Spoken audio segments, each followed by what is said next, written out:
Right now my knees are not stable. One knee's on the ground, one knee's off the ground. So what I want to do ultimately is I want to be up a little bit more where my knees are in the ribs. This is called the middle mount position. My feet aren't necessarily underneath the hamstrings if his legs are down, but they're cupping it. His legs are up, heels are going to be all the way in, and I'm going to be more on the ribs than on the hips. If I'm on the hips, you go to lift your hips up, obviously, I'm going for a ride. If I'm a little bit higher in this middle area, you go to throw your hips up, and it's a little bit easier, more forgiving for me. And even on a bigger person, if I was, like I gotta work with this one guy who's really, really big. I can't even be in mount, I gotta be in a mount position like this. He's so big, like I can't get my knees down. But at least I've got a stable surface on both sides. So if you can get your rudders down on both sides for the middle mount position.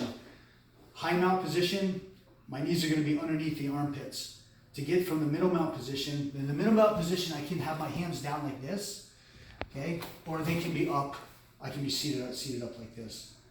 If I want to maintain mount and you start bucking your legs up, that's when I'm going to have to go to a low mount position or a high mount position.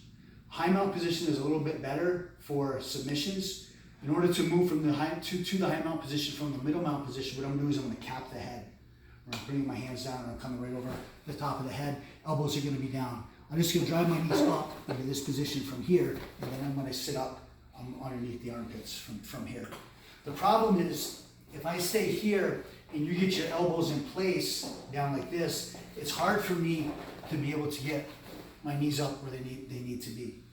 It's going to be easier for me to get my knees up where they need to be if I cap the head and I pull my knees up as I walk my knees up underneath your armpits. So if I'm standing up like this and I'm just in this position, it's going to be a little bit harder for me just to go up to the high mount position. Whereas if I have your head cupped like this and now I have my chest on top of your chest, I just ride my knees up in this position. My feet are going to be tucked in, and then I'm in the high mount position on top of your chest with my knees underneath your armpits.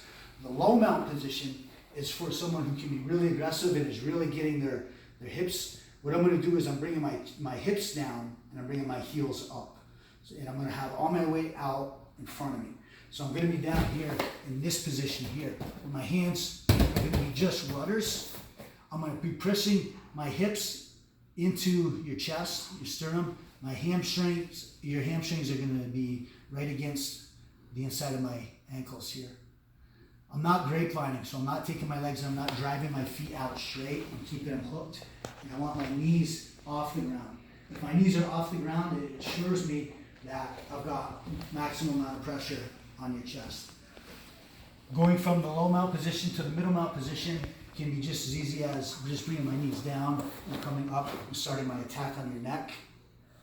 If I want to go from the low mount position to the high mount position, cap the head, walk all the way up, now I'm in the high mount. If I want to go back down into the low mount position because I'm starting to lose my balance, kind of just reverse everything. Knees off the ground. Position hands over here at a 45-degree angle. So that's basic body positioning. So let's do that on each other.